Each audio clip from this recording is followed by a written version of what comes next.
What's up, guys? It's Dynasty the Mountaintops back again for week 12 going into 13. Getting a little ahead of myself there. I am Mickey, along with my co-host Jeremy. How you doing tonight, my man? I'm doing fantastic. We are on the eve of the greatest holiday of the year, in my opinion.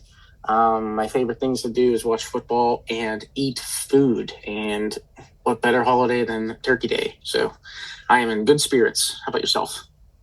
Good, man. Now that Christmas has kind of been taken over by the NFL, I kind of like that one too. But I get what you're saying about the original, the OG football holiday. So yeah, I love Thanksgiving as well. You just kind of hang around the TV, watch football, and eat some good food. I love it. Nothing better. Um, but yeah, we got a bunch of stuff to talk about. Speaking of that, because there's no bye weeks this week. There's nobody on a bye because of all the craziness that is the schedule of the NFL this week. So we're going to go into all that in a few minutes. First off, we have Week 12 injuries, takeaways, and standouts, as every week, as well as the flex options for Week 13. They're probably going to be a little bit better players because there are no buys. So we'll give you those. And then KTC for our extra segment there. Keep trade cut. We have 10 to 15 name groups of names. We're going to give you who we would keep, who we would trade from that, and who we would cut. Basically, pretty self-explanatory there, but we'll talk about that in just a few minutes as well. But first off, as we start every week, we're going to start on a down note. Week 12 injuries. First off, Baker Mayfield, AC joint, shoulder. No structural damage. However, he sounds like he's going to miss this week. And with a shoulder damage, even though it's a non-throwing shoulder, I'd be surprised if he played for the next couple weeks, but definitely out this week from what I hear. T. Higgins, concussion, carted off the field. Concussion being carted off the field, not so good, obviously. So he's not going to play Thursday night, but we'll see what happens in Week 14 as well. Ashton Genty, ankle, did not return to the game. However, it was late in the game. The game was kind of over at that point. I haven't heard any negative or negativity on if he's playing or not. So hopefully Jeremy can update us on that. Alvin Kamara, MCL knee. I'd be surprised knowing how old he is and how this team is doing if he comes back this year, but he's probably not going to play this week. I already picked up Devin Neal. You should too. Just saying. DK Metcalf limped off the field a couple of times during the Steeler game against the Bears, but he returned to the game both times. I felt like you could see it was aggravating him because he was playing really well before it, and then after he was kind of a little bit slower there. So just something I saw in the eye test. I don't know if there's anything that is coming of it. He's questionable, I know that, but other than that, don't know too much about that. Any of those names or anyone else that you heard of, Jeremy, that you have any update on or anything like that? Yeah, I heard. I think the DK Metcalf situation is going to be more promising than Aaron Rodgers, which is an injury from last week. I think DK is questionable, but I do think DK plays. I full-heartedly agree with you with the Kamara situation. MCLs are usually a few weeks, and with the Saints record the way it is, and the way that they are playing, and the way that they are now flirting with draft picks, it's interesting to see how if at all, if Kamara comes back. Genty, I heard, was practicing today, so I'm assuming that's good. T. Higgins, we're looking at usual week minimum, but then playing Thursday, it's possible he misses 2 games here with that concussion. To be carted off the field, it was a significant one, so I don't anticipate him to bounce back in a few days' time. And again, yeah, as you mentioned, Baker Mayfield with the non-throwing shoulder, I anticipate, again, at least a week or two of him being out as well. I know Teddy Bridgewater's getting the majority of the starting snaps at practice, and will continue to do so this week. Get a little bit of Teddy B. I like it. Excited for that because he's always fun to watch. But it's really funny. The Bucs and the Bengals, one, their quarterback's coming back, and then their wide receiver goes down. The other one, the wide receiver's coming back, and the running back might be coming back, and now the quarterback's going down. They just can't have nice things in these places, apparently. So, and then for the Alvin Kamara, someone, I think it was Field Yates on one of his podcasts, said like about the Raiders, what are you doing? Why are you playing Tyler Lockett? Why are you playing like these old guys? Find out what you have. Or Geno Smith, find out what you have in the future. And this is a perfect opportunity for the Saints to be able to do that with Devin Neal to see what they actually do have. Since Kendrick Miller's out, Alvin Kamara's out, they're going to use Taysom Hill because that's just what they do. But for the most part, it's going to be Devin Neal and nobody. So Yeah. I mean, I don't even know who the backup is on that roster anymore outside of Taysom Hill, like I said. So we'll be talking about Devin Neal later. Trust me, promise you that.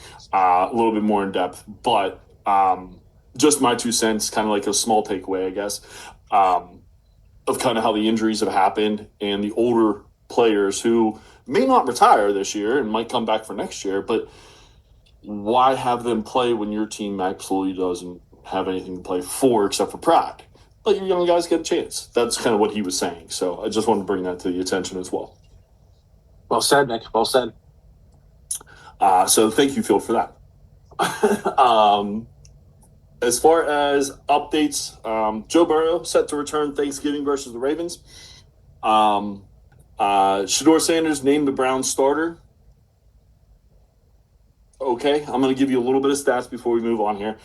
Week 11, 4 of 16, 47 yards and an interception. Yes, he didn't practice with the first team. 4 of 16. Week 12, 11 of 20, 209 yards, a touchdown, and interception. Congrats, Browns. You found your starter, I guess. Moving on. Anything you wanted to say about these two? No, you seem to have a little bit of hostility behind the Shedeur Sanders name being named starter. So I'm interested to see if you have a soapbox you need to step on. I'm a Joe Burrow fan since 2019 in LSU. So this is one of those reasons why I like kind of being a football fan rather than biased to a particular team because I would have to hate Joe Burrow. No, I'm excited to see him come back. I think he's coming back with a chip on his shoulder, and they're not statistically out of it. And the offense did not necessarily lose them some of these games. So to have Joe Burrow coming in with a chip on his shoulder, I'm excited to see what they do against the Ravens in a must-win, and what they do for each and every week here on out. But yeah, Shedeur Sanders, I'll be honest, I didn't get to see too much of his game in week 12. Week 11, I saw a lot of it. Again, he looked like he had a little bit of nerves, and he, again, not practicing with the first team at all. But yeah, week 12, the numbers speak for themselves. And he is going to be the starter now that Gabriel has been cleared of concussion protocol.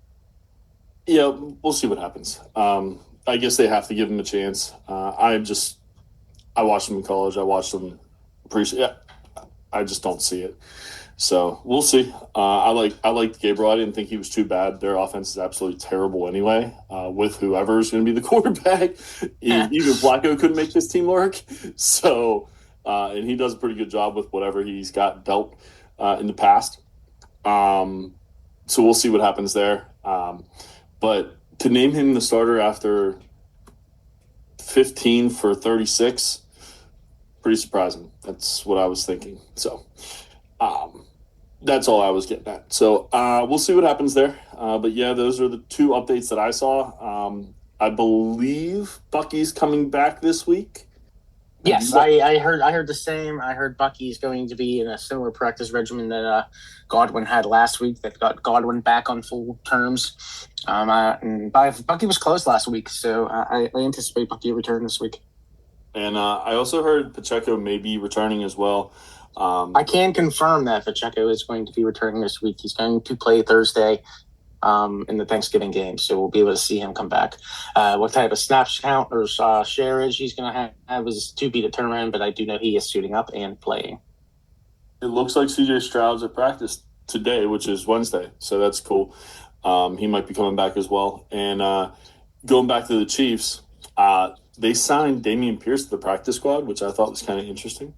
It's very sneaky, very sneaky. Yeah, it's a little sneaky move that they do. I picked up one share of Dameon Pierce. I picked up one share just to see what happens in one of my leagues that I'm not necessarily being successful, so it's not necessarily a back-breaking roster spot being held. But I was a fan of Pierce his rookie year in Houston. Let's see what happens in Kansas City because They seem to have a lot of quantity, not a lot of quality in regards to the running backs in Kansas City. Kareem Hunt, I mean, the age is there, and Pacheco has the injury history, and we haven't seen much of Smith yet. But I'm not saying Pierce is going to be RB1, but I do think Pierce can carve himself out a role in Kansas City. Yeah, I mean, he had a pretty good 13 weeks to start his career. So, and then he got hurt and hasn't been the same since. So, we'll see what happens He with also that. But I thought it was a nice, sneaky move. It was also during the dark ages of that Houston O line. They're finally starting to come together, but they only had one good player, and then they traded him. So I mean, not that Damian Pierce needs all the excuses in the world, but he was running behind one of the league's worst O lines. And then they traded their best one. Yeah, I always think that's funny. Um, and then that's their biggest issue this year is their offensive line. If they had an offensive line, they'd probably be one of the best teams in the NFL.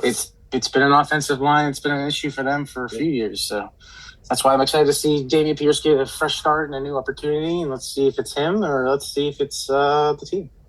Absolutely. I love it. And then speaking of the Houston Texans, we're going to transfer over to what my takeaway was. You said you really didn't have one this week, but we can both talk about this. I say the defenses matter when you're talking about fantasy across the board. And sometimes I'm just like, it doesn't really make a difference, does it? Like most years, I'm like, they're good, but they're not great. You know what I mean? They're like the 85 Bears. There's a couple teams this year that might be rivaling them 85 Bears. The Broncos, the Houston Texans for two, for sure, are not letting points being scored. They're taking away your best wide receiver almost weekly. And you can actually say the same thing about best wide receiver with the Cincinnati Bengals, which we've talked about in the past with DJ Turner. But everyone else on that you would play against the Bengals, go ahead and play. And that's the other caveat to this is there's some of the worst defenses I've ever seen as well being played this year as well. The Bengals are one of them, minus DJ Turner. And also the Commanders. We talked about the Dallas Cowboys. Their run defense has gotten a little bit better, but they're very suspect on down the field. Their defensive backs. And also, surprisingly, the Buffalo Bills are like bottom 5 in both rushing and passing. Which you don't think about that with the Buffalo Bills. They have a few injuries. They've made a few changes on the defensive side of the ball. So that might be a reason why. But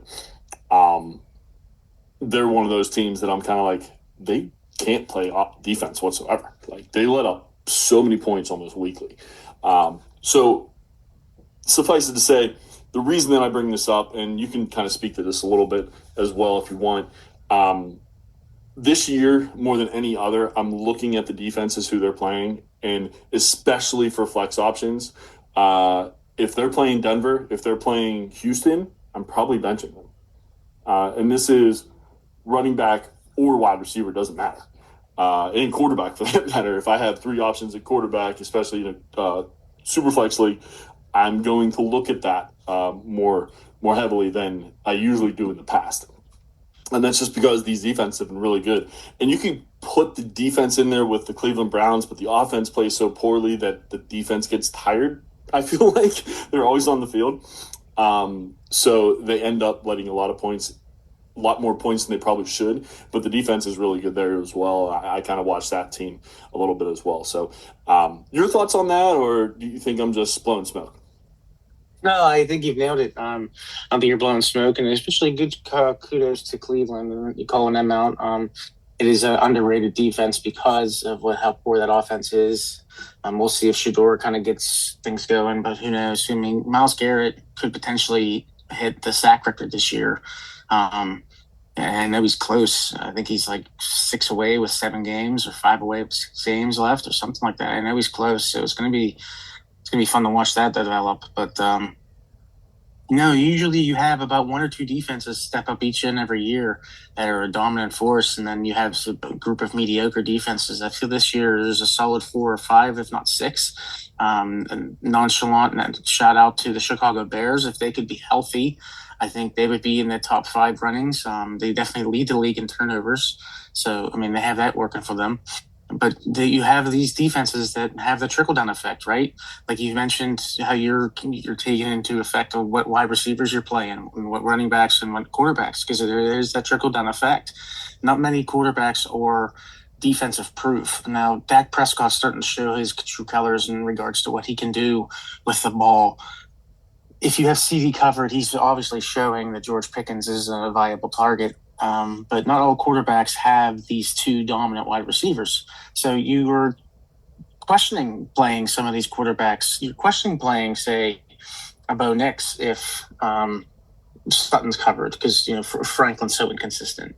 You have these ones where you have just one Bryce Young, for example. Xavier Leggett's very streaky, so you have Tet, and only Tet there in Carolina. I know the ball's getting spread around from previous pods that we've discussed, but nevertheless, there's still one true wide receiver one on a team.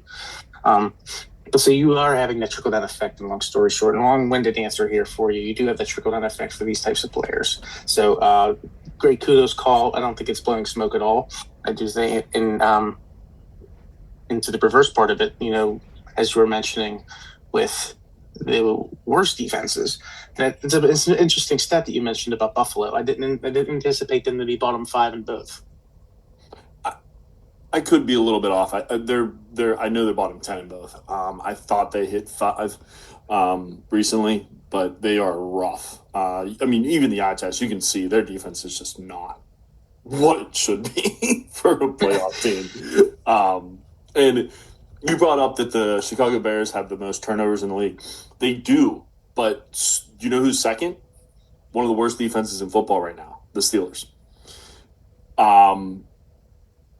Probably not one of the worst, like 5 to 10, I would say. 5 to 10. Give them some credit. Yeah. Bottom 5 to 10. 5 to 10. Let's make it clear that we're referring to the bottom, not the top. Yes, absolutely. And as a Steelers fan, it drives me crazy. But objectively, like the two top turnover machines, I guess you would say, on defense are two of the bottom 10 defenses outside of that. So unless you're playing, obviously, if you're playing defense in your dynasty league, grab those teams, because those are the ones that are going to get you the most points. They're going to turn the ball over. They're going to be the ones that get the pick sixes or the scoop and scores. But if your players are playing against them, don't think they're good, because they can both be had. I just wanted to mention that as well. But yeah, we talked a lot about defense. Obviously, this is a fantasy podcast, so defenses don't matter quite as much, but it does whenever you're picking your lineup. So just keep an eye on that, especially in the playoffs. You don't want to go down and play like you said, a Cortland Sutton, who might be on a little bit of a hot streak, but then he gets Houston, and you got no shot at getting anything, right? You don't want to make those mistakes late in the year. So just be ready for who you guys are playing down the stretch. So we're going to move on to our standouts. Two players per position, per person. So we got 4 for you for each position here. I can't talk, apparently. But my first one is a welcome back to the NFL. You were sitting for a while, and you are one of the most fun players to watch because both teams are always in it. Jameis Winston, you are QB1 for the week. What a shock, I know. 18 to 36. As soon as I say it, I laugh. 18 to 36, 366 yards, 2 touchdowns, obviously the interception. Also ran the ball 4 times for 13 yards. Man, this was the epitome of the Jameis experience in full effect, right? Like, he only completed 50% of his passes, but threw for 366 yards. Are you kidding me? Like, 18 completions for 366 yards. That's over 20 yards a pass, I believe, if my math serves me. Or a completion. That's insane. But that is Jameis Winston in a nutshell, and we love watching him. We love listening to him as well, by the way. If you haven't heard him, go check him out. He's hilarious. Just so funny. I can't get over that. But yeah, Jameis' experience is going to be in full effect. I don't know if Dart's coming back or not. It looks like from what I saw my projections to be for Dart that he's coming back, but I'm not 100% certain on that. But it is fun to watch Jameis, and I hope we get to watch him again soon. As far as the other one, I went from one of the older quarterbacks that started to one of the youngest. Cam Ward, quarterback 4 on the week. He finally made the top 6. 28 to 42, 256 yards and a touchdown. 6 rushes for 37 yards and a touchdown as well. I believe that's his third in a row over 30 yards rushing. Third game in a row. I believe I heard that stat somewhere. And this is also against one of those teams that we were surprised he was able to play against. The Seattle defense, which is a tough defense, as we were talking about before the show, and didn't bring them up because of how poorly they played against the Titans. But they are one of those teams that you have to watch for sure.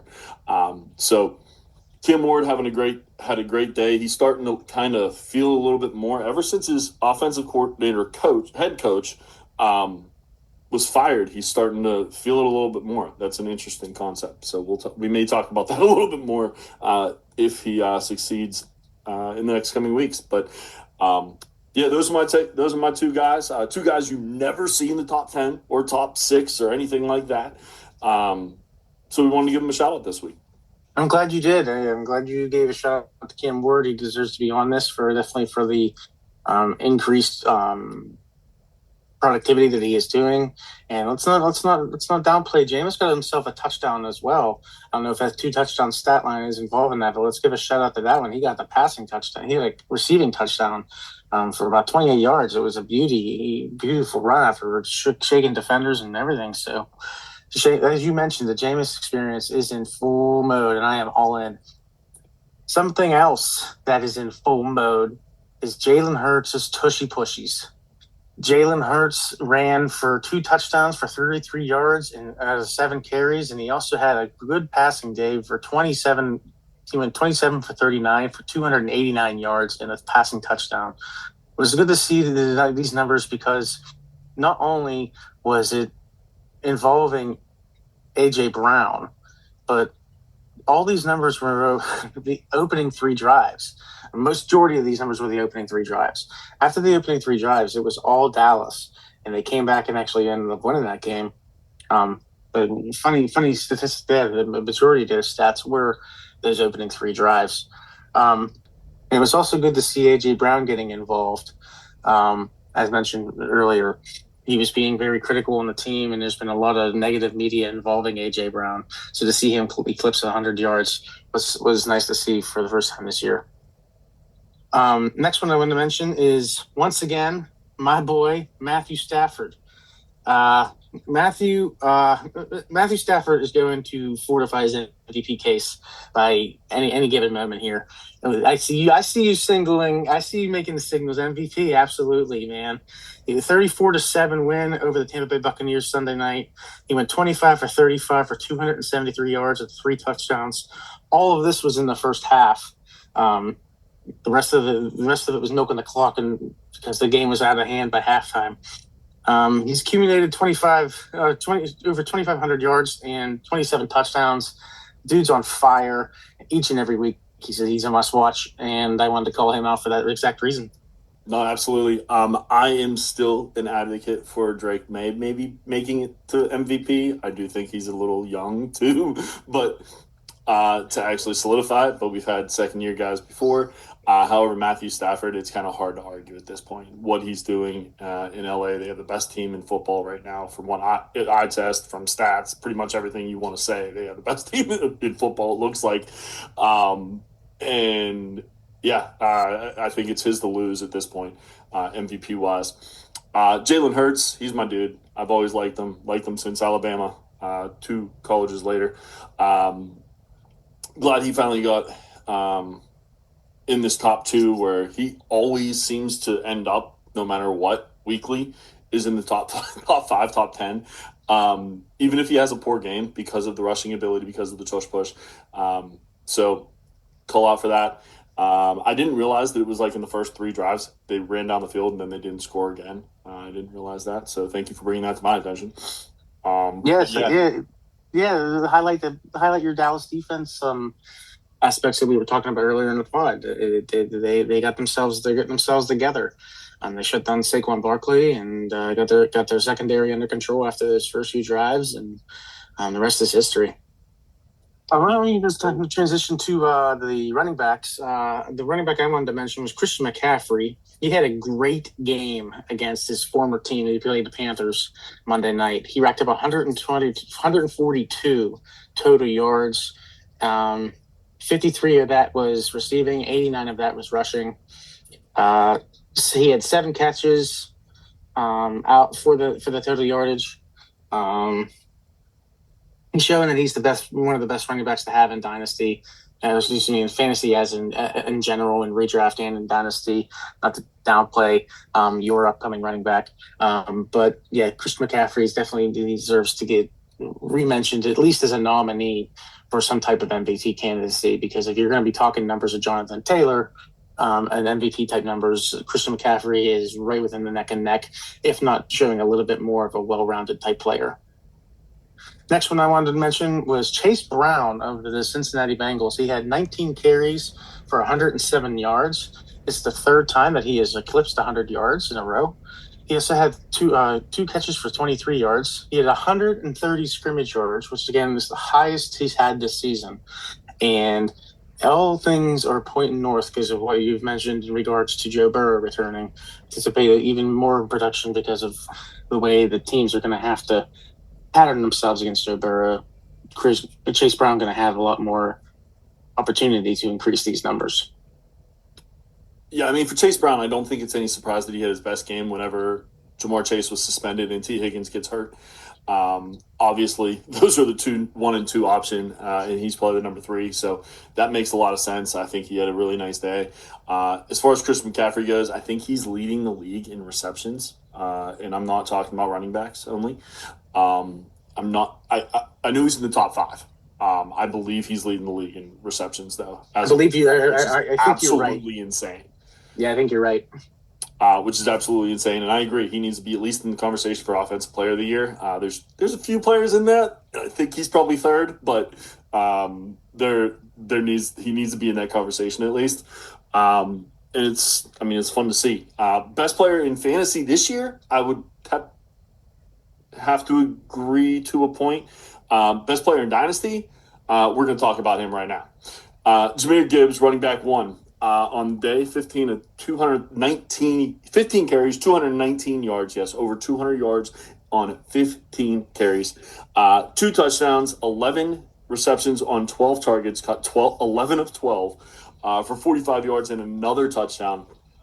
And I've been saying this for over a year now, and I don't think it's even a question at this point, personally. Jahmyr Gibbs is the best running back to have in Dynasty because of the age of 23 versus the age of, obviously, who you just talked about, Christian McCaffrey at 30, I think, and even JT at 26. You're 3 years younger.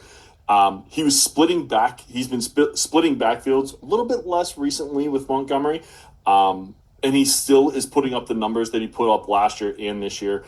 And I will make a case for him every single week if I have to until people wake up and understand this is the best running back in football. And that's all I have to say about Gibbs, but we'll talk. I'm sure you have something to say about that in just a minute. But the other guy is someone who got a chance, and he was actually running back 2 on the week. The only person he couldn't pass was the one who scored 50 points in fantasy. Emmanuel Wilson, 28 carries, 107 yards, 2 touchdowns, caught both of his passes for 18 yards as well. Just a great day. I mean, this is what everyone no one expected him to be the running back 2, but everyone expected him to be able to do well in Josh Jacobs' absence. Or at least that's what I heard beforehand. I grabbed him into 2 leagues that they weren't Dynasty because people already had him as backup running back in Dynasty leagues. So he actually ended up helping me win and be the number 1 team in my redraft league, which was kind of cool to see. So wanted to give him a shout out real quick. And I hear Josh Jacobs is coming back, so now he's going back on the bench. No, it's good to me you gave him a mention because of the way that the revolving doors in the running back fields. Sometimes you have these second, third string running backs go off because of injuries and whatnot, and they do what they're supposed to do. Their job is to fill in when needed, and they do exactly that. Be it a game, be it 4 games, who knows? Jordan Mason had himself a lot more games that he had to cover ground on. Rico Dowdle filled in for Chuba Hubbard. Now look who's number one. So it's all over the place. So Emmanuel Wilson, that's from behind Josh Jacobs. Marshawn Lloyd has had an injury history.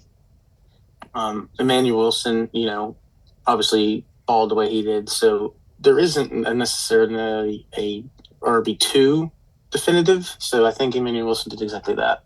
And I don't want to downplay anything on Gibbs. Let's just say, for the sake of my argument, this season, I want, regardless of what happened a few days ago, this season, I want Christian McCaffrey in a dynasty format. I'll take Jahmyr Gibbs all day. The age, the opportunity, the ability, the skill sets, everything in between, the longevity. It's going to be Jahmyr Gibbs in a dynasty format. But what I'm saying in this year, to confirm, Christian McCaffrey is leading the league in receptions.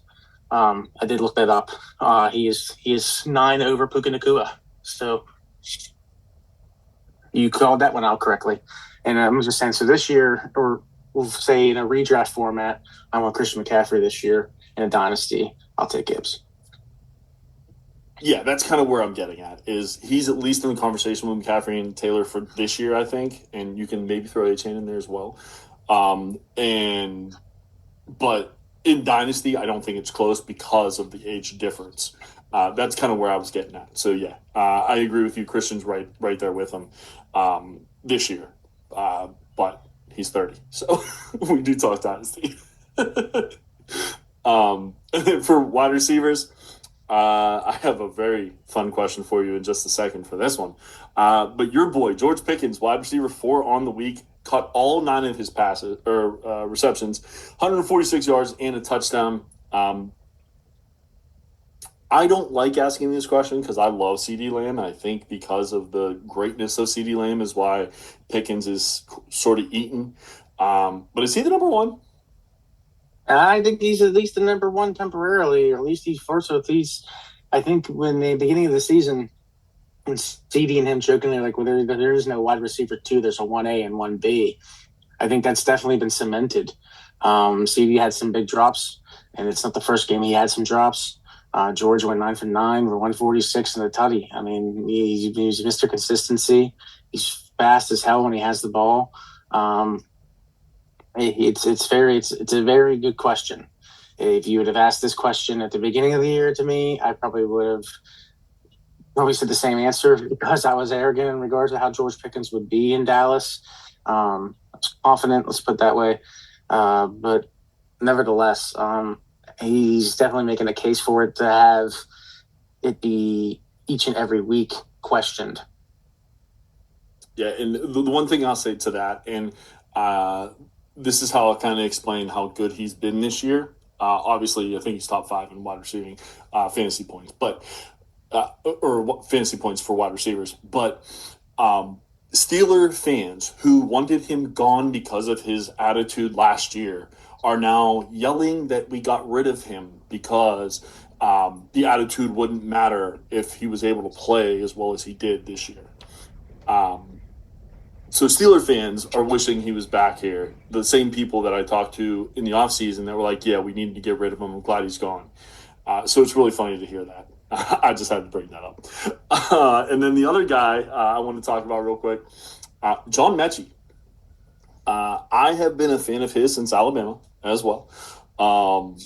And unfortunately, he was diagnosed. He had cancer, was out his first year, came back. He was with the Houston Texans and didn't really find a spot.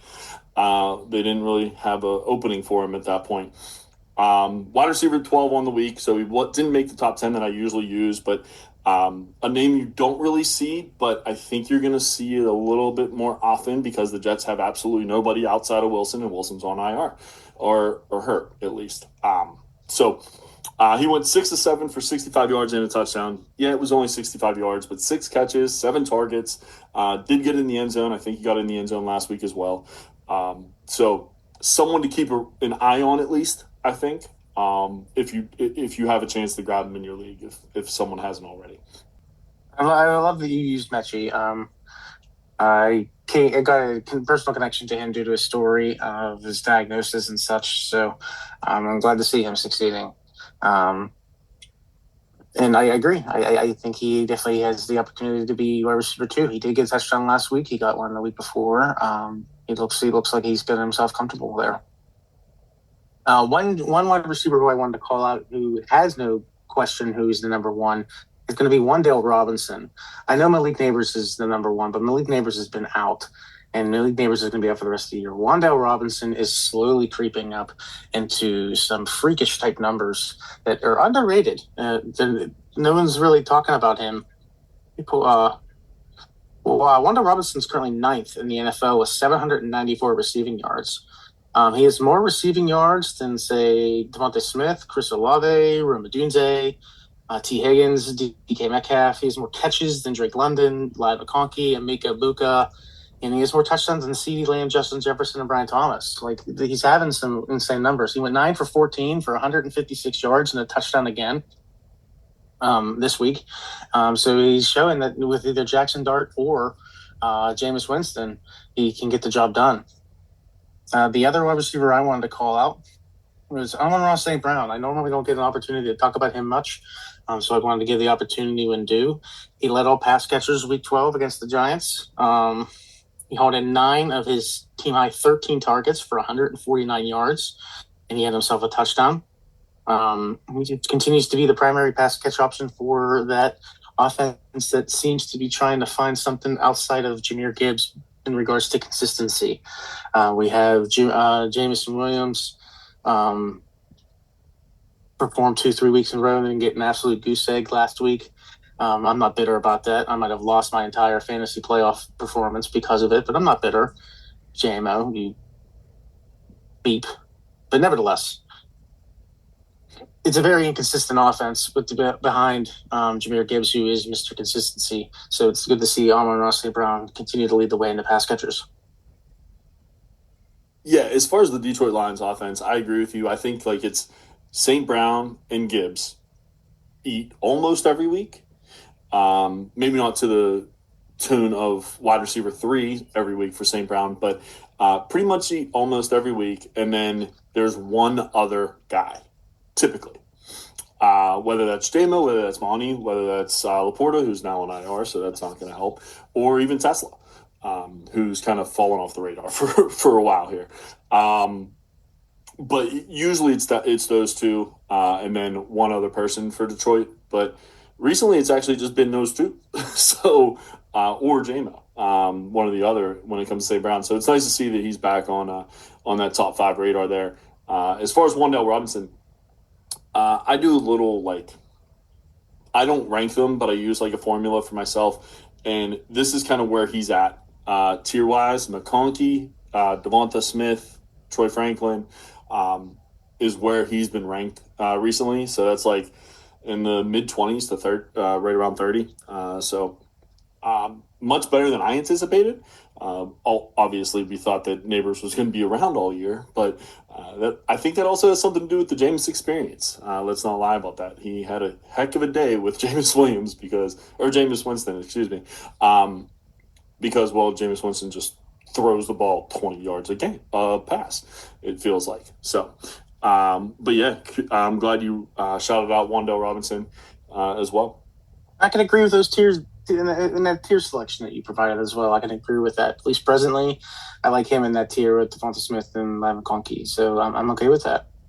Let me use this time to transition to our tight ends. I'm going to call out my first tight end is somebody who we both called out last week. We actually fought over him in our flex play because of the defense he was going to play, and he had himself a day. So kudos to both of us. It's Hunter Henry, tight end out of the New England Patriots. He went 7 for 10. 115 yards receiving and himself a receiving touchdown. Cincinnati's defense continues to show how porous they are in regards to blocking tight ends and doing any type of coverage in tight end receivings. Second tight end I want to call out is Brendan Strange at Jacksonville. He went 5 for 5. He went 93 yards on the day. No touchdowns, but a consistent pass pass catcher nevertheless. He's starting to show upside going forward, especially with BTJ's injury. So I wanted to give a little shout out to him because he was out as well with an injury, and with him coming back and producing and picking up right where he left off, it's going to give another security blanket to Trevor Lawrence. So you said he was 5 for 5 for how many yards? 93. Okay, so 5 for 5, 93 yards, and he's tight end 5. Man, the tight end's had a rough week. Mm-hmm. Outside of Hunter Henry, it felt like they had a rough week. And I'll give you some more stats as to why I say that. Colson Loveland, tight end 2, 4 catches on 5 targets, 49 yards, but did get a touchdown. He was tight end 2. Colby Parkinson caught all 4 of his passes for 41 yards and a touchdown, and he was tight end 4. So these are the numbers that I'm talking about as to why tight ends had a rough week.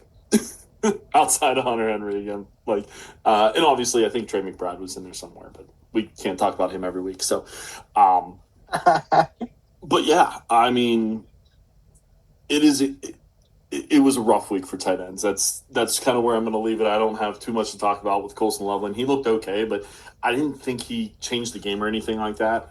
He played the Steelers, so obviously I watched it. But the Steelers are terrible against tight ends, so you should have started Loveland. Should have just been obvious. As far as Hunter Henry goes, I've started to find, and I'm going to toot our horn a little bit. If we pick the same guy for the top 5 flex, most of the time they've gone off. So if we say that, it might not be a bad idea to try it once. Just try it once. All right. So, yeah. So I like the shout outs. We're going to move on to week 13, where there are no bye weeks this week because it is Turkey week, meaning 3 games on Thursday, 1 game on Friday, a few games on Sunday, less than usual, and then a game on Monday as well. So spread out a little bit more so we don't have a bye week any buys this week. So, Jeremy, I know you had top 5 selections this week. I obviously have mine as well. So if you want to start with number 5. Yeah, let's start with number 5. I'm going to go Booty playing against the New York Giants. Let's choose it for obvious reasons. The Giants' passing defense is poor, to say the least. Bottom 3 in regards to pass defense. So I like Booty having an opportunity here. He's also had multiple weeks this season with fantasy scores over 16 points, and he's found the end zone 5 times, including 4 touchdowns in the opening 3 games. So he does have an end zone nose. Last week he did return from his hamstring injury, and he immediately resumed his role as a primary deep threat, playing 80% of the offensive snaps as well. So they're getting him back in the play after his hamstring absence, and I anticipate him to get heavily involved against the Giants. I love it. Every time you say Keyshawn Booty, I'm like, yes, absolutely, he's the one.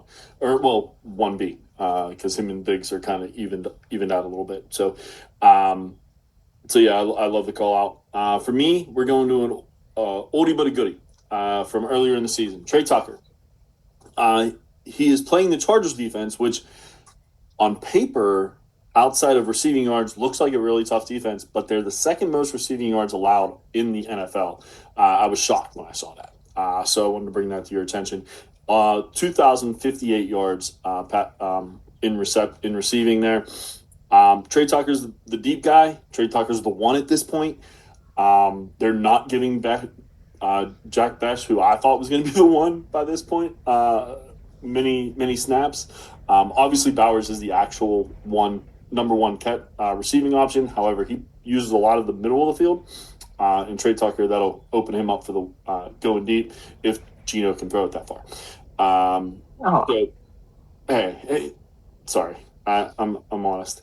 But yeah, Trey Tucker was my number 5 this week. I like to call Trey Tucker. I have a stock of him, and I was considering him playing him, so maybe I will. Thanks for that insight. My number 4 is going to be Calvin Ungai out of Chicago against the Philadelphia Eagles. The reason is because he's simple. He's recently taken over the majority of the backfield snaps for the Bears and is Bear goal line specialist. So he's increased volume as well as increased touchdown capabilities. He's also scored a touchdown in each of his last 3 games, which highlights that aspect.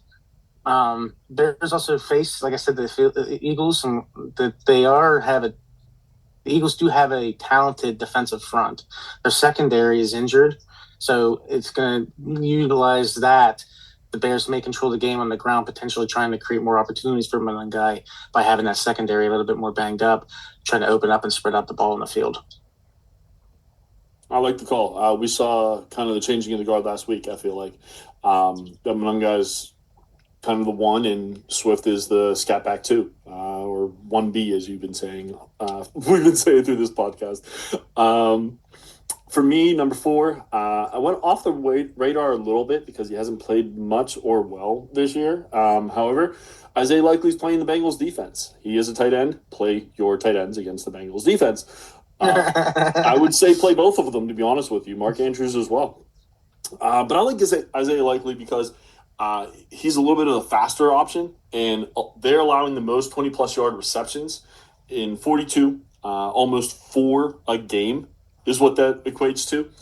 20-plus yard receptions a game, 4 of them. That's insane.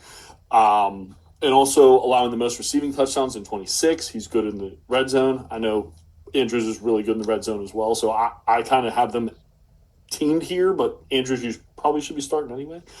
And then allowing the third most receiving yards in 2,945. But the Cincinnati is also terrible against tight ends. We've talked about it already. We talked about almost every single week a tight end goes off against this team, and I think that both may go off, but I think Likely's going to have a really nice day. It's one of those situations where each year you have a defense where you're like, well, I'm playing the running back regardless. Well, I'm playing the second wide receiver because their secondary is banged up and they only have player X as a corner. Cincinnati's like that for tight ends. It's something that we've talked about numerous times, something we've highlighted numerous times. Hunter Henry just went off. And I like the tip of the cap to Mark Andrews as well. Play both of them if you wish, but I do anticipate Isaiah Likely to have himself a day. Let me go to my number 3 here. I'm going to go with Khalil Shakir out of Buffalo against the Pittsburgh Steelers. Last week he had a comeback week. He went 8 for 10. He had 110 yards. He had 13.8 yards per catch, which that breaks down to, which is nice numbers against a favorable matchup against the Pittsburgh Steelers secondary. The Steelers have had their fair share of games that have gotten away with them in regards to the secondary, and Shakir could eventually have himself another game like he had last week. He hasn't scored a touchdown yet. He did see 7.5 receptions and 56 receiving yards in past matchups. Khalil Shakir looks like he's the number one receiver. When Dalton Kincaid is there, he's probably the number one pass catcher, but Khalil Shakir has been the number one receiver for this team so far. I will say if they do play Keon Coleman this week, this is kind of a sneaky week for him because the Steelers defense is very suspect, to say the least. So I like your call, but if they decide to play Keon Coleman, if they don't decide to play Keon Coleman, you should just leave him in Pittsburgh because he'd be a nice number 2. Just saying. Moving on. Speaking of Pittsburgh and the Bills, we're going to talk about their game again. Jaylen Warren, I have at number 3, going against the Bills defense, who I talked about earlier is one of those defenses, typically not in this situation, but they are pretty bad this year. Tied most rush touchdowns allowed in 17. Third most rush yards allowed with 1,638, and tied third most 20-plus yard rushes allowed in 11. So 1 a week. All of those stats tell me Warren's had a decent year to begin with. Not so many touchdowns, so it doesn't look it in fantasy, but he's had a pretty good year. And I think with the suspect run defense, especially that this team is, the Bills, he'll be able to get his run in. Sorry for the bad pun. Bad puns are okay here. We're both dads. Dad jokes are inevitable. So hey, it all works.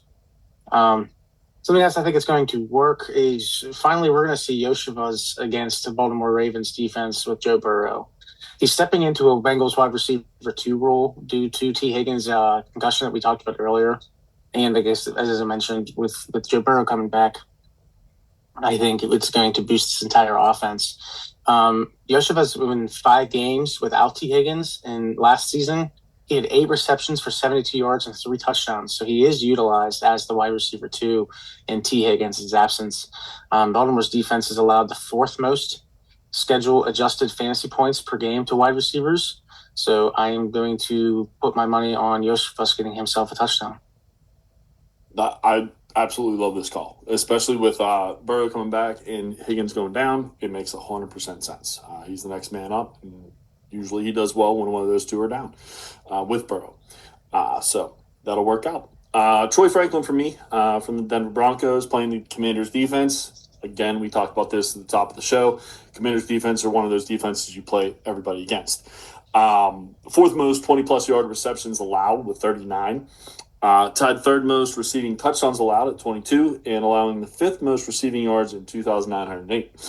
All of those stats, again, tell me Franklin should have a nice day. And when Franklin plays bad defenses, he eats. And I think he's kind of turning the corner at being the wide receiver 1 anyway. But he's much more consistent against bad competition than against the good competition. So this is a great matchup for him. Bad defense for the Commanders. I'd fire him up. I like to hear that. I do have a Troy Franklin and Bo Nix stack in one of our leagues, so I'm going to start them both with confidence. Thank you for those stats.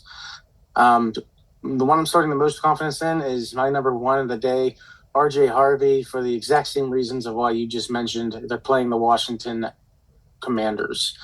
They have been ranked as he's been ranked as the top 25 for all running backs in PPR formats, and he's demonstrating some strong potential in the passing game. He has a great catch rate and impressive touchdown efficiency. He also leads all running backs in the passer rating when targeted. And then again, to the points that you mentioned, with the horrific defense that they're going to be facing, I'm liking RJ Harvey to have himself a nice game coming out with no J.K. Dobbins. Yeah, I mean, more opportunity, more chances, bad defense. It all makes sense to me. I'm actually going the exact same route with my number 1. And I talked about this guy earlier in the show whenever we were talking about Kamara going down. Devin Neal playing the Dolphins defense, pretty bad run defense. Only running back left. Kamara's MCL, so he's not playing this week. Kendre Miller's on IR, and as far as I know, they don't have anybody else. Obviously, they probably picked some people up on the practice squad or whatever because they need a backup now. But they're playing against the Dolphins defense that is letting up the 4th most rush yards allowed at 1,569, 2nd most 20-plus yard rushes allowed with 12. He also plays really well out of the backfield, is what I've heard. That was one of the things he was really good at in college from all the podcasts I listened to throughout the offseason. They were talking about that. So I believe he'll be able to step right in there. Obviously, he's not Kamara, but maybe the young energy will catapult him into a really nice day.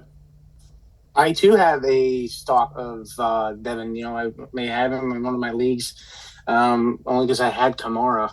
And now in a league, now I got traded Kamara, and I only have Devin Neal. And in another league, I have Kamara and no Devin Neal. So I got myself all twisted around. But nevertheless, I have full agreement with you. I think he has himself a decent day, and I think he is somebody that you need to be grabbing in all formats. You know what it sounds like I did? I just looked at your roster and was like, okay, this guy looks good. This guy looks good. Hey, I like it. It sounds good to me, man. Like either I'm going to have myself one heck of a week, or I'm gonna come find you. I moved. Anyway, moving on. So those are the top 10 flexes we have for the week. A few off the radar, a few obvious, so we'll see what happens there. But I would recommend playing definitely our number 1s because those two sound like they're a can't miss for sure in RJ Harvey and Devin Neal. So moving on, we're going to do a little bit of KTC. We should be able to move through this pretty quickly. Now, when I say KTC, typically what we mean by that is the key player is the best player. The trade player is the best asset to move. at this time, and then obviously the Cup player. Well, that's the worst out of three. So we got some pretty good options here. I'm going to let you go first on all of them, and then I'll say if I agree or you're crazy. Sound good? Sounds like a trap, but I'm in. Kind of is. We're going to go with the first one, going to be wide receivers. So someone who just ate this week, A.J. Brown, Jordan Addison, who did not, and Zay Flowers. Yeah, Addison did nothing. And I'm gonna go. I'm keeping Zay Flowers. I'm assuming this is dynasty format, so I'm assuming. Yeah, Dynasty, absolutely. Okay, so yeah, so I'm gonna keep Zay Flowers. I'm trading AJ Brown, and I'm cutting Jordan Addison. I'm a big Jordan Addison fan, but until they get themselves in check with what's going on in the quarterback, he is absolutely unplayable. AJ Brown, I'm trading now because he had himself a hot game, but he tends to be himself a ticking time bomb in Philadelphia at least, and he needs to be traded out of Philly for him to be a little bit more relevant for me. And Zay Flowers in a dynasty format. If I have to have a wide receiver in the Baltimore Ravens locker room, it's going to be Zay Flowers. I like his age. I like his connections with Lamar Jackson, so I'm going to keep him out of the three. Yeah, I actually almost agree completely with you. I would definitely keep Zay Flowers. I think he's the number one by himself on this team, on his team. Wide receiver wise, AJ Brown has Devonta Smith, and obviously Jordan Addison has Jay Jets. So they're number two or 1A, 1B in AJ Brown's case. Because the AJ Brown age, I would take Jordan Addison because I think they're going to figure out the quarterback situation, whether it's JJ McCarthy or somebody else in the future, sooner rather than later. And AJ Brown is 29, 28, something like that. So 4 years, I think, older than Jordan Addison, or right around there. So I would take, because I think they're close in ability, I would take Jordan Addison over AJ Brown. But Zay Flowers for sure is the keeper for me as well. Next up, we got Omarion Hampton, Trevion Henderson, and James Cook. I'm keeping Trevion Henderson. I'm trading Omarion Hampton, and I'm cutting James Cook. And I'm only doing this because I'm thinking of next year. I'm looking at what James Cook is doing this year, and it's pretty comparable to what Saquon Barkley kind of did last year and what other running backs do. I'm not anticipating James Cook to have a year next year that he's having this year. So now I'm toying between Hampton and Henderson. And right now I'm going with who has already been established and has been playing, and it seems like he's about to have a rocket strap to his back in Trevion Henderson, where we have Hampton in the Greg Roman offense with coming into an injury here. I'm moving him right now. I'm keeping Trevion Henderson, and I'm cutting James Cook, as hard as that is. Yeah, I think that cutting James Cook makes sense. I do. Unfortunately, even though he's having a nice year again, and everyone was all worried about him in the offseason, but again, he has a great year. I'm on Hampton because he's hurt. I have a question for you, though. On the trade block, who do you think you get more for, Hampton or Henderson at this point? Henderson. But that's the same exact logic that I chose with Addison over Brown. That's why I feel that I would be able to get the same. I feel that I would be able to get more for AJ Brown today than it would Jordan Addison, regardless of the age. I think if I'm moving AJ Brown right now, I'm moving him for a playoff team, and the playoff team's not going to want Jordan Addison. Nobody wants Jordan Addison for the rest of the playoff year, the rest of the fantasy year, because you are correct. JJ McCarthy could get fixed out, or they could get the quarterback thing fixed. But in regards to the value, I wanted to move AJ Brown and cut Jordan Addison because I think I could get more on the table for AJ Brown. So I'm going to go with the answer to your question, relaying on the previous answer, and then answering your question. That's probably why I understand what you're saying, but I probably want to keep Henderson because of his ultimate value in a dynasty format. Yeah, that was my thought too. Because of the injury, I think Hampton lost a little bit, and Trevion Henderson the last 4 weeks has been insane. If he lost anything, he lost momentum, and right there, that's enough for me to use that as the deciding factor. I don't want to necessarily say Hampton's an injury-prone guy or he's a bust now, but if I'm looking at the present day, Henderson looks like he's about to, like I said, have a rocket strapped to his back, and Hampton's going to be getting eased back into the system here. Yeah, Henderson for me, and I thought I had him higher in rookie draft anyway.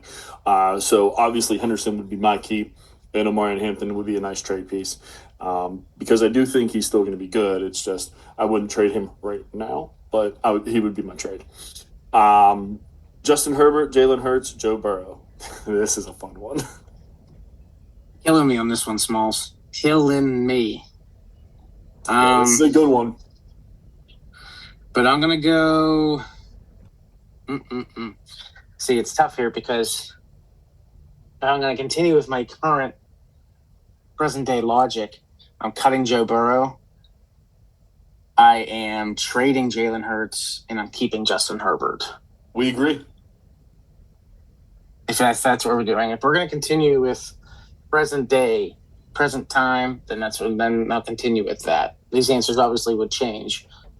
We asked these exact same ones off season, they would change. But at present time, I think we're in agreement.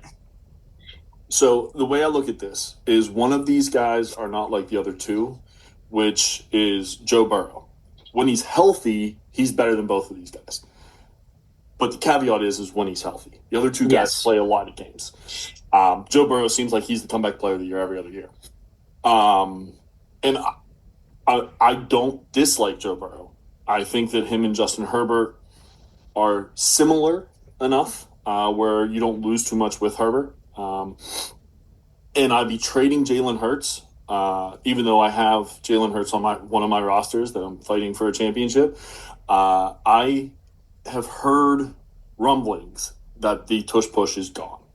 Thank you. I agree. I'm in the same thing. His value plummets. Let me put it this way.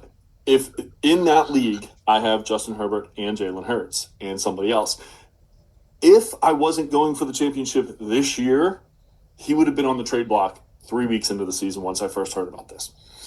Because if Jalen Hurts does not have the tush push, yes, he still has the QB sneaks, but are they going to be as successful as the tush push has been? We don't know. And a lot of his points do come from that one play. And a lot of their continuing of series where they can keep the ball or they keep their offense on the field is because of this one play. So when that goes, what happens to the offense? And that really worries me. That's the only reason. I love Jalen Hurts. He's one of my favorite players in the NFL. But that worries me fantasy-wise because he has shown he can throw the ball well, but not elite like Herbert and Burrow. But he's also one of the best fantasy options for this year because of the tush push and because his running ability over the other two. So he'd be a perfect trade candidate. Number 4, we got Brian Thomas Jr., T. Higgins, and Jalen Waddle. Keeping Jalen Waddle, trading T. Higgins, cutting Brian Thomas. Going present day, going by what I'm seeing with production-wise and what I can get value-wise. Joe Burrow's coming back. I'm going to hype that up, and I'm going to trade T. Higgins. Jalen Waddle I'm keeping, and Brian Thomas I'm cutting. Yeah, we agree again. I think Jalen Waddle will be the number 1 next year in Miami. I don't know who might be throwing him the ball, but I do believe Tyreek Hill is probably on the move after last year, at the end of last year's season, and then the injury, but also the rumblings about he might be traded before the trade deadline. So I do think that, and since they kept Jalen Waddle through the trade deadline, I believe that he's going to be the number 1 next year. So I'm super excited for him next year. T. Higgins will always be the number 2. So I'm actually cutting him. I changed my mind mid conversation there, and I'll trade Brian Thomas, even though it might be a little whack right now.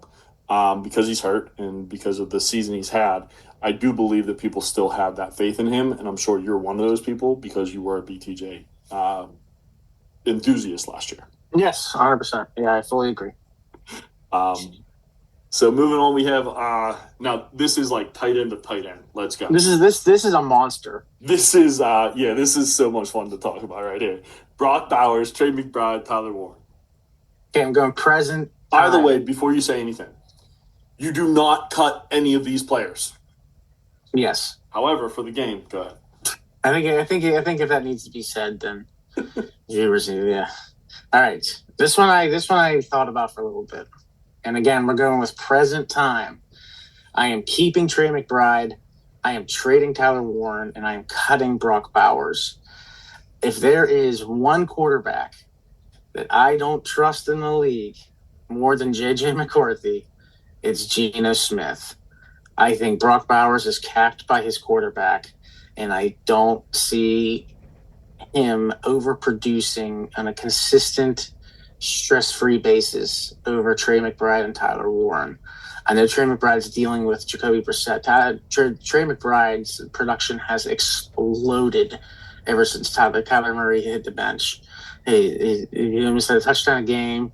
He's almost at 100 yards a game. Trey McBride is just absolutely feasting with Jacoby Brissett. And Tyler Warren is in a high-powered offense with the Indianapolis Colts, and he is getting the ball consistently from Daniel Jones. So if I'm looking at resumes, I'm looking at complete pedigree, this obviously changes. But if I'm going present mind, I'm going keep Trey McBride, trading Tyler Warren based off the hype of the Indianapolis Colts, and I'm cutting Brock Bowers. Wow. I don't think there's a wrong answer here. I did not expect a cut of Brock Bowers at all. But I understand the logic behind it. Now, obviously, if you're thinking just full dynasty, does this change your opinion at all? Yeah, like obviously, if you're going just like full dynasty, again, if you would ask me this in the offseason, I'm sure my answers would change because I would like to see what's going on with the quarterback situation. But again, these tight ends are about as good as the quarterback throwing them the ball. And right now, I'm going with the most chemistry, and it's Jacoby Brissett and Trey McBride. Yeah, no, I would keep Trey McBride. I think he's kind of solidified himself as the best tight end in football right now. I agree with you. If anything, you can maybe twist my arm into saying Brock Bowers would be the trade and Tyler Warren would be the cut, because I could probably get more trade value from Brock Bowers from individuals who are willing to die on the mountain. And willing to deal with Geno Smith and or whoever the quarterback is next year. So you could twist my arm into easily making that switch and to go and Tyler Warren cut and Brock Bowers trade just because of what I can get value-wise, but I'm still going to keep Trey McBride all to myself. Yeah, I would keep Trey McBride. I would trade Brock Bowers because if you put Brock Bowers on the trade block, you can get almost anything you want. And Tyler Warren is really, really, really, really, really, really, really good, but I have two tight ends in the tier, and those are the two. So I'd be cutting Tyler Warren. Well said. George Pickens, Nico Collins, Ladd McConkey. We're going to go a little bit quicker on these next. Okay. I like it. Keeping George Pickens. I'm trading Ladd McConkey. I'm cutting Nico Collins. Nico Collins, just because of the quarterback situation. I know he's feasting with Mills, but I still want a little bit more consistency. Ladd McConkey is getting that consistency with Herbert, and George Pickens is just absolutely on fire. Yeah, I'm cutting Nico Collins because of the quarterback. I love Ladd McConkey with Herbert, even though it scared me at the beginning of the year. And George Pickens right now is at the top of where he'll ever be, especially as a Dallas Cowboy. So I'll be trading him all day. I like it. I like that pivot. Yeah. Rico Dowdle, Kenneth Walker III, and Travis Etienne. For the same exact reasons of why you're trading Pickens, I'm trading Rico Dowdle. I'm going to keep Travis Etienne. I'm going to cut Kenneth Walker. I'm just going with the injury plague in Kenneth Walker. I think Kenneth Walker is a significant talent. I just think Etienne is in a nice little niche in there with Jacksonville. Kenneth Walker needs to stay healthy for me and avoid Charbonnet. But again, I'm trading Rico Dowdle for the same reasons you're trading Pickens. My interesting thing for these three is I think all three of them are on different teams next year, which is why I went to actual skill set. Okay. And I think Etienne's the best out of the three. Kenneth Walker's too injury prone. I would cut him. Rico Dowdle, you're right. He is too high right now for his own britches to be able to stay there. Even I know that, being a Rico fan. So I'd be trading him easy. Kyle Pitts, Mason Taylor, and Theo Johnson. I'm keeping Theo Johnson. I'm trading Kyle Pitts, and I'm cutting Mason Taylor. I'm a big Mason Taylor fan. But again, I'm going with he hasn't done anything to help increase his value, and it's only lowered with the questionable quarterback play. Theo Johnson I'm keeping because I have Jackson Dart in almost every league, and Theo Johnson and Jackson Dart together is nasty work. And Kyle Pitts is a headache each and every year that I'm going to give to somebody else. Wow. I did not see you cutting Mason Taylor. I would probably also cut Mason Taylor. Kind of the same reason that we were talking about. I would trade Theo Johnson. I don't think he's going to get any better than he is right now, especially with probably getting another wide receiver at some point, and Neighbors coming back, and Scottaboo coming back next year. And Kyle Pitts, he's only 24 years old. He still has a chance. I'd be keeping him out of these three at least. Not saying he's amazing, but I'd be taking a chance on still Kyle Pitts with that pedigree, that draft stock. So Kyren Williams, Breece Hall, and Saquon Barkley. Cutting Barkley. That was quick. Wow. Yeah, cutting Barkley. I think, and I don't want him. And I think anybody who you're going to trade him to is going to see through the water here that his best football is behind him. I'm not saying he's washed, but you're not getting anything remotely close to what you got last year ever again from Saquon Barkley. So cutting Barkley. I think I'm going to keep Kyren Williams, and I'm going to trade Breece Hall. Breece Hall is going to be on a new team next year. Who knows what team that is? Who knows what committee he's going to be a part of? I'm not taking that risk. I'm going to trade him on somebody who's excited for that risk. There are people out there. I'm usually one of them. I don't want this one. And Kyren Williams, regardless of whatever fumbleitis he tends to have on occasion, he is Mr. Consistency. He has been a top 10, 15 running back in the past few seasons. I know Corum's coming in to roll a little bit more, but I'm going to go Kyren keeping. Okay. I agree with you cutting Saquon Barkley because of the age difference. And I would absolutely keep Breece Hall because everything I hear, now it's not a guarantee, obviously, but there's a few podcasts that I listen to that say that I'm treating Breece Hall like he's already on the Chiefs.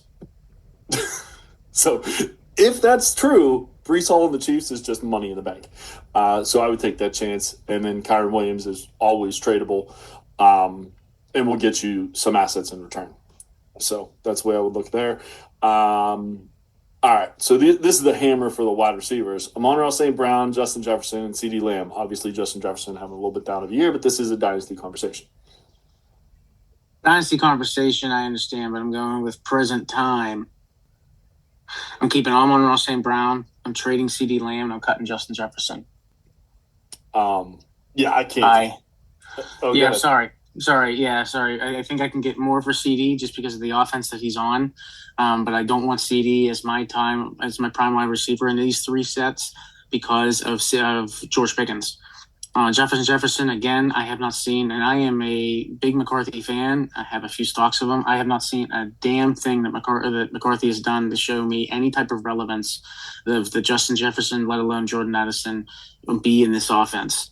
And again, I think I could trade him, but I think I can get more for CD at this present moment. And I'm keeping Amon-Ra St. Brown because of not only the praise that I've given him on past conversations and even this pod here. He's the definitive wide receiver one on that team, and he gets a dozen targets a game, so I'm going to keep him accordingly. Yeah, it sounds weird to say cut Justin Jefferson, right? But again, I truly do feel I think I could get more for CeeDee Lamb than Justin Jefferson. I really do. Yeah, no, that makes sense. When it comes to these three, you're right. The one person that doesn't have the quarterback is Justin Jefferson. So I keep CeeDee Lamb. I trade him on our St. Brown, and I think you've convinced me to get rid of Justin Jefferson. There's three hammers in this, like you said. Yeah, you can't lose any way here. Like just like the Brock Bowers one. We're not saying cut these individuals, but if we're going with present time, that has to be a definitive. That has to be the defining factor here. We need one defining factor, and that's it. Present time. And I'm looking at present time, and it's like, sorry, Jay Jetta. I understand that you're probably the most talented out of the three of them here, but right now, no one's passing you the ball. Literally no one. So I gotta go with where the points are. No, it's absolutely true. We're gonna do. Yeah, you convinced me on the Justin Jefferson, to be honest with you, because they're so close. They're so close in value right now. So. Brock Purdy, Jordan Love, and Dak Prescott. We got three left, two quarterbacks and a tight end left. So, Brock Purdy, Jordan Love, and Dak Prescott. Keeping Jordan Love, trading Dak Prescott, cutting Brock Purdy. I like the age of Jordan Love and the weapons that he has. He has a crowded wide receiver room. Well, that's a great problem to have for quarterbacks. Trading Dak on his absolute high right now, but he is elder, and I'm going to go with Brock Purdy as a cut. Okay, so I agree. You said Brock Purdy cut? Brock Purdy cut. Okay, so I'm going to cut Jordan Love. I keep Dak Prescott and trade Brock Purdy. Brock Purdy just came back. We're completely different on that. I like it. Yeah, this is one that we're completely different on. Dak is only, 32, 31? Yeah. He has another 8-9 years left, I'm sure. He's one of those quarterbacks that I think can continue because he stays in the pocket. He doesn't run too much anymore. And he has two wide receivers, hopefully, for next year. At least one that he can throw the ball up to, and most of the time they're going to catch it. So Dak, whenever he's healthy, he plays in a top tier, in a higher tier than the other two, in my opinion. Jordan Love, I just don't think Green Bay wants to have receivers, so I would get rid of him. And Brock Purdy, although he has probably the best weapons, I believe Dak is a little bit better of a quarterback. But other people think Purdy is, so it's a great chance to trade him. Daniel Jones, Sam Darnold, and Jared Goff. Two surprises and the stalwart. I'm trading Daniel Jones based off of the present hype. I am keeping Sam Darnold and cutting Jared Goff. Wow. I'm going. Darnold's been so consistent the past 2 years. I know Goff has been as well, but when you're looking at it in a dynasty perspective as well, and again, if you're looking at a present aspect, I stand by my word because Daniel Jones, I'm selling for the complete hype of what's going on with the Indianapolis Colts. I do think they don't let him leave that building. I think he gets signed long term, and they move on from Anthony Richardson. Sam Darnold's playing out of his mind right now, especially with JSN. He played well last year. I mean, I'm sure the Vikings are regretting that departure. And Jared Goff, what we've talked about earlier, I mean, with the exception of Gibbs and Amon-Ra St. Brown, that offense is a little untrustworthy and a little shaky. We don't know exactly what's going on. And you have Jared Goff's a few years older than Sam Darnold and everything in between. So for the dynasty aspect blended with the present time, I'm going to stay by that. I'm going to go Sam Darnold, trade Daniel Jones, cut Jared Goff. Interesting. I had a really hard time with this one because I did not believe in Daniel Jones or Sam Darnold coming into the year. I said this on the podcast. I thought that the rookie for Seattle was going to take over. Excuse me, I can't think of his name right now. But because of Sam Darnold playing so well. So I'm going to trade Sam Darnold. I don't believe Daniel Jones is that great of a quarterback, to be honest with you. So I cut him and I keep Jared Goff because he's been so consistent for the last few years. He's still not old. He's older than these two, but he's not old. And he has Amon-Ra St. Brown, Laporta, and Gibbs, and J-Mo, unless they don't re-sign him. So a lot of great weapons for him. So I would keep Jared Goff, trade Sam Darnold, because I think someone would grab the hype, and I'm just not. I'm just not sold on both of these guys. I've seen Jared Goff multiple years do it, and I have seen them do it twice in their career. So that's my difference there. And then the last one we have here, and then I have a quick question for you because I thought of it while you were talking. Jake Ferguson, Colston Loveland, and Oronde Gadsden. Man, this one's tough. I didn't think this one would be that hard. It's harder than I thought it was, right? Yeah. If you want, I can go first since you've gone first all the other ones. Go for it. All right. I'm keeping Colston Loveland because I think he is a stud or will be a stud. This is kind of a projection into the future for me. I cut Oronde Gadsden because I think they have too many weapons. And then Jake Ferguson I keep because or I trade because, again, same with what I talked about before. I don't think he's getting any better than what he has already shown this past year. So Okay. Your turn. I'm very similar. I'm gonna go Jake Ferguson. I'm gonna cut. Um, Loveland I'm trading on hype, and Gadsden I'm gonna keep. I like Gadsden's targets that he's obtaining. I know that they have a lot of targets there, but he's getting them. Herbert has history of liking his tight ends, especially in the red zone. Um, Loveland is a talent, but I think for the same reasons you're moving Gadsden is the same reasons why I'd move Loveland. I think there's just a lot of mouths to feed in Chicago and a lot of different schemes and formats that Ben Johnson's running. So I'm going to trade him on hype. Interesting. And then the last one, you don't have to say keep, trade, cut. I'm just kind of curious who you think your number one would be out of these three. So JSN, Jamar Chase, Puka Nacua. Can you rate them 1 through 3? Because I'm assuming they're the three best wide receivers in football right now, is what most people are considering at least. So I'm curious to see where your line is. I'm gonna go. I'm gonna go Puka 1, Jamar Chase 2, JSN 3. Somebody has to be 3, so I'm gonna put JSN 3 just because I've seen the least from JSN out of all of them. Not necessarily my eyeballs, but just in regards to a career's perspective, we've seen the least from JSN. So I think what he's doing this year is fantastic, but it's what he's doing this year. So I'm putting him at 3. So we're way off. Or, well, we have one the same. We just split Puka and JSN. So when I was thinking about it, I was like, all right, Jamar Chase is probably 2 because he's the most consistent. But what JSN is doing and how young he is ridiculous in Seattle this year. And Puka, the only reason I would put him 3 is because he's more injury prone, or he's had more injuries than the other 2. And when I'm looking for first round picks, I'm always looking for the players that don't typically get injured, like the people that, like Saquon for a while had that connotation where he gets injured almost every single year, right? That didn't happen obviously in Philly, so he had a great year last year and he's having a decent year this year.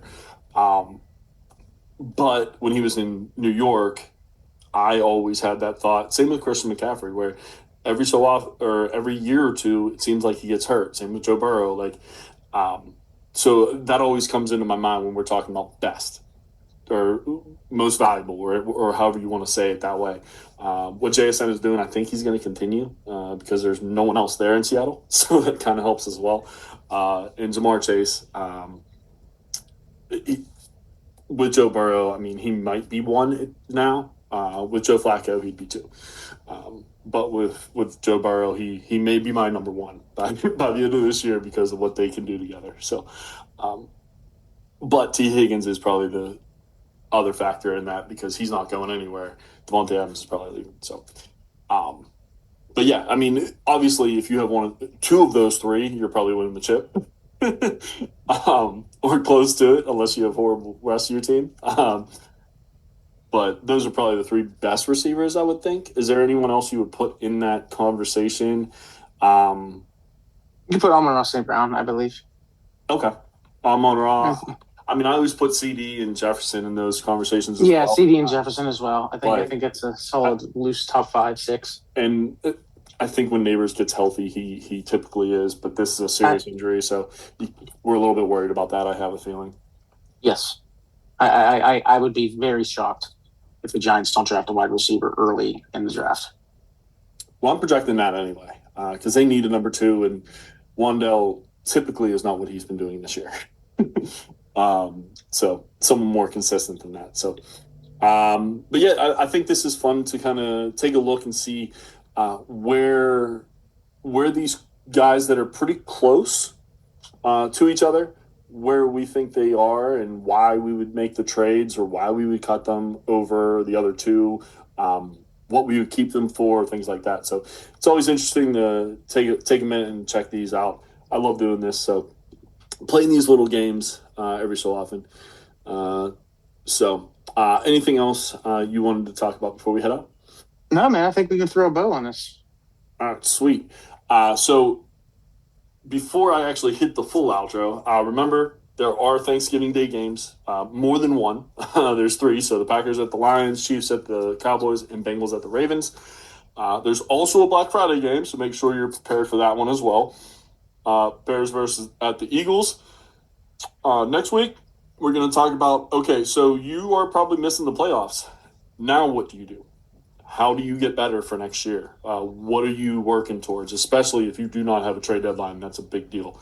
So I'm excited to talk about that next week.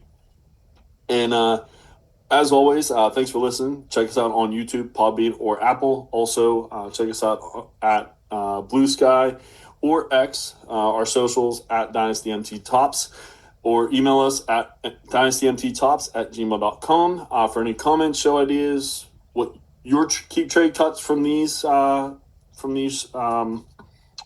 we gave you, these 13, 14, I guess, because I added one at the end there. And let us know what you think. So for Jeremy, I'm Mickey. This has been Dynasty with the Mountaintops. Happy Thanksgiving. Eat a bunch of turkey. Watch a bunch of football. Have a good week. Happy Thanksgiving. Be safe, everyone.